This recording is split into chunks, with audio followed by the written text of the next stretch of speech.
Já ouviu falar no Safe Space? Não? Já se perguntou como controlar melhor seu estabelecimento durante a pandemia? O Safe Space usa inteligência para te dar controle da sua loja. Após a instalação do sistema, basta baixar o app, cadastrar sua loja e monitorar o seu ambiente. Com Safe Space, a partir da detecção do uso de máscara e da medição da temperatura, a entrada do cliente é liberada ou não. Mas calma, isso se a loja já não tiver com lotação máxima. Além disso, o Safe Space dispõe de um dispenser automático de álcool em gel para colocar onde desejar. Instale já o Safe Space e ajude a controlar a pandemia.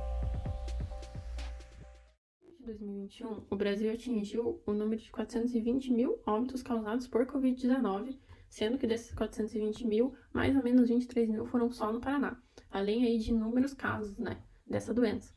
E aí, analisando essa problemática e sabendo que esses casos podem ser evitados quando a gente controla aglomerações, a gente criou o Safe Space, que é um sistema que faz o controle de aglomerações em ambientes a partir da detecção facial, detecção de máscara, além da medição de temperatura, para saber se libera ou não a entrada de pessoas em um determinado local.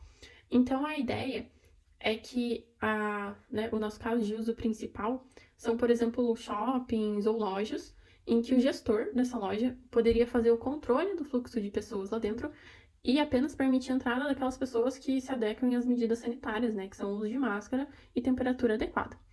Então, passando aqui pelo nosso fluxo, tudo que o gestor vai precisar é do nosso aplicativo, que a gente desenvolveu em Swift, então está disponível para qualquer plataforma iOS. E aí, nesse aplicativo, o gestor responsável da loja pode cadastrar sua loja, dizer qual a ocupação máxima dela e qual a temperatura máxima permitida para que o cliente entre lá. Esse aplicativo, ele vai enviar e receber dados do banco de dados que a gente usou, o MongoDB. Então, quando eu crio uma loja, essa loja é salva no banco de dados e aí a leitura pode ser feita pelo resto do sistema. E também quando qualquer atualização acontece no database, essa atualização é quase real-time para o aplicativo, então o gestor tem ali um feedback de quantas pessoas já estão na loja. E pode também alterar depois a ocupação máxima ou temperatura máxima. Aí a parte principal do sistema, ela roda em cima do microcontrolador Raspberry Pi. É um algoritmo que foi feito em Python, que faz a detecção de máscara e analisa os dados captados pelos sensores. Então a gente tem 3 sensores, que é a câmera, sensor de presença e sensor de temperatura. Quando um cliente chega para tentar entrar na loja, ele vai se posicionar na frente da câmera. E aí, claro, se a loja não tiver com a ocupação máxima, a câmera vai tentar identificar o uso da máscara. Se o cliente estiver de máscara, ele vai também medir a temperatura, usando o sensor de temperatura. E aí, se tiver tudo ok com máscara e temperatura, é liberada a passagem desse cliente com um motor de passo que gira uma trava. E aí, o cliente pode passar na frente de um sensor de presença que vai contabilizar quantas pessoas estão entrando na loja. Se algum desses passos der errado, por exemplo, se a loja já estiver ocupada, ou se a temperatura não estiver adequada, ou se o cliente não estiver de máscara, tudo isso tem um feedback para esse cliente, que aí a gente fez por meio de LEDs. Então, a gente tem um LED amarelo que fica piscando quando a câmera está procurando a face, identificando o uso de máscara. Aí, quando a máscara é identificada, o LED fica aceso permanente, esse mesmo LED amarelo, para indicar que a pessoa pode se aproximar do sensor de temperatura para medir a temperatura. E aí, se estiver tudo certo, acende o LED verde indicando que ela pode passar. Se alguma das coisas der errado, acende o LED vermelho, que pode dizer que ou o cliente está sem máscara ou que a loja está ocupada. Além disso, a gente tem display de 7 segmentos também, na parte de hardware, que indica as vagas restantes da loja. Então, se tiver com 0 vagas, já aparece ali e o cliente não precisa passar por todas essas etapas dos sensores. Então, a temperatura medida, e aí a gente também tem um sensor de presença para saída para contabilizar quando o cliente saiu da loja e aí manter os dados atualizados no Mongo e no nosso aplicativo. E aí também, como uma medida de segurança extra, a gente fez um dispenser automático de álcool em gel, que é um sistema separado do resto do projeto, porque a ideia é que ele pudesse ser posicionado em qualquer local da loja, tanto na entrada, na saída ou em algum ambiente interno. As primeiras partes desenvolvidas desse projeto foi o aplicativo iOS.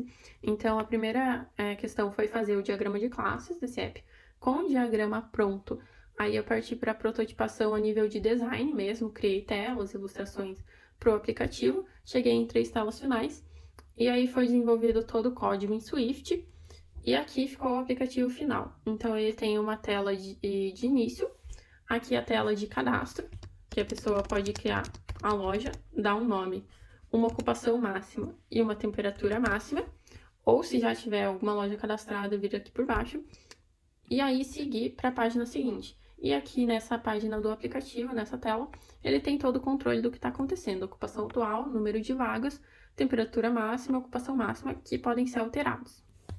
Com relação aos periféricos do nosso projeto, a gente precisou de sensores de presença, então a gente selecionou o SR505, um sensor de temperatura, que foi indicado pelo professor Benítez, o MLX 90614, um motor de passo, e daí, como a Raspberry não tem corrente suficiente para movimentar o motor de passo, a gente precisou de um driver, o LN2003, a câmera do Raspberry, um display de 2 dígitos para indicar o número de vagas restantes na loja, e os LEDs de 5mm para indicar se a pessoa pode ou não entrar. O nosso dispenser de álcool, a gente usou um sensor infravermelho de obstáculo, uma bomba de água de 5 volts e um TIP 32C para fazer o controle.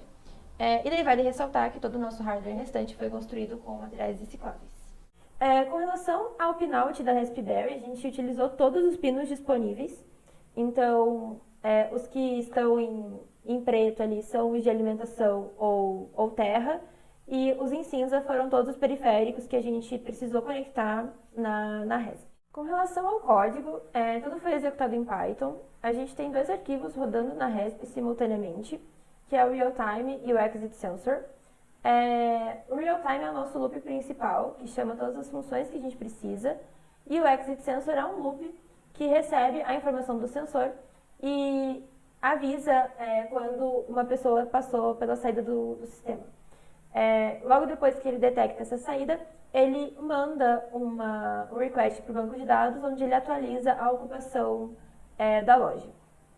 Dentro do Realtime, então, a gente chama o Rasp Controller, que é justamente essa classe que faz a gestão do banco de dados, então pessoas que estão entrando e saindo, assim como sempre verifica a lotação máxima da loja e a temperatura máxima permitida. Dentro do Rasp GPIO, a gente inicializa todos os nossos sensores, o nosso motor de passo, e também a gente tem ali as nossas funções para utilizar todos eles. Então, quando a gente precisa movimentar a trava da porta, a gente aciona uma função dentro do Rasp GPIO, por exemplo. E por fim, a gente tem o nosso Face Mask Detection, que é onde a gente chama o nosso modelo e trata toda a parte de detecção facial e de máscara. Aqui eu coloquei alguns exemplos da nossa detecção de face e de máscara, com várias máscaras diferentes e pessoas diferentes. Ele funcionou bem. A gente teve alguns desafios com relação a alguns thresholds que a gente teve que ajustar, mas isso o Rafa vai comentar um pouquinho mais pra frente. Com relação aos nossos principais desafios, então. O primeiro deles foi com relação aos sensores de presença. Qualquer movimento era detectado como um movimento válido pelos nossos sensores. E a gente demorou um tempo para descobrir uma possível solução. E nessa última semana a gente conseguiu encontrar alguns tutoriais, e nesses tutoriais eles indicavam que a gente fizesse uma contagem do número de ativações desses sensores. Então, ao invés de um movimento detectado pelo sensor ser de fato reconhecido pelo nosso sistema como um movimento, a gente espera o sensor detectar 10 vezes para daí a gente ativar como um movimento de saída. Esse número 10 foi obtido através de muitos testes e agora ele está funcionando de maneira bem satisfatória. Com relação à câmera, a gente teve 2 principais problemas. O primeiro foi o delay para analisar a imagem. Às vezes ele ele capturava um frame e na hora de jogar para dentro do algoritmo que detectava a face e a máscara, ele já estava pegando outro frame da câmera. Então a gente resolveu isso ativando a câmera. Na hora que ele captura um frame, a gente já libera a câmera e trata com aquele frame que ele detectou de primeira todo o resto do código. Isso corrigiu bastante o nosso problema de delay para análise de imagens. E um segundo problema relacionado à câmera também foram algumas detecções falhas. Então, às vezes a gente estava na frente da câmera e ela simplesmente não reconhecia o nosso rosto. Com o tempo a gente começou a perceber que eram algumas questões de angulação, então a gente tinha que subir um pouquinho a caixa, também com relação à iluminação, então a gente usou até um ring light para deixar o ambiente mais claro e a gente ter resultados um pouco melhores. Então, aqui na parte do algoritmo de detecção facial e de uso de máscara, o objetivo é justamente detectar o uso de máscara por potenciais consumidores do estabelecimento, assim sendo um dos pré-requisitos para a entrada do cliente. Para esse propósito, o algoritmo foi dividido em duas partes, a parte da detecção facial e a parte da detecção de máscara. Então, primeiramente, como dá para ver na imagem, é detectada a face, né, do possível cliente. Então, essa imagem ela é cortada, né, dessa delimitação, desse bounding box. E então, essa imagem já cortada é passada para o modelo pré-treinado de detecção de máscara. Como é um problema complexo, né, e o microcontrolador utilizado, o Raspberry Pi 3, tem as suas limitações de hardware, a equipe deu uma atenção muito boa assim, para o uso de CPU e uso de memória RAM em duas implementações. A primeira foi usando o TensorFlow e o YOLO V2, que obtivemos bons resultados, mas tivemos um alto uso de CPU e de RAM. Então isso acabou deixando ele bem lento para aplicação em tempo real, especialmente se estivesse usando o alinhamento, que basicamente é tentar remover o máximo do background ali e deixar somente a face, como dá para ver nessa imagem aqui. A outra implementação foi usando o PyTorch e o MTCNN, que é a implementação de detecção facial do FaceNet. Também obtivemos bons resultados e percebemos que ele é bem mais otimizado para CPU e RAM. Então, em aplicação em tempo real, a gente conseguiu isso de forma bem mais rápida do que a outra implementação. A parte de dataset de treinamento, a equipe decidiu usar um modelo pré-treinado, pela limitação de tempo e também pelo poder computacional que iria precisar para criar o dataset de treino e de teste e fazer o treinamento em si. Isso seria feito em último caso, se a gente não tivesse obtido resultados satisfatórios. O dataset usado no modelo pré-treinado é o Real World Masked Face Dataset, o RMFD, que tem 1376 imagens com classe com máscara ou sem máscara. Depois da análise do problema e da implementação do mesmo, o algoritmo teve uma boa acurácia detectando faces e uso da máscara. Entretanto, a equipe percebeu uma certa dificuldade em detectar máscara com desenhos de camuflagem e cores mais escuras em geral, e também percebeu alguns falsos positivos e falsos negativos, provavelmente pelo uso do modelo pré-treinado, como mencionado, e um sensor de câmera barato usado no projeto devido ao orçamento da equipe. Esse sensor ele era muito sensível à luz e ele tinha um campo de visão um tanto quanto limitado. Para o futuro, o time pode investir em um microcontrolador mais poderoso e em um sensor de câmera melhor. Também gastar um pouquinho mais de tempo ali na criação de um dataset com uma diversidade maior de tipos de máscara, e isso com certeza ajudaria nos resultados.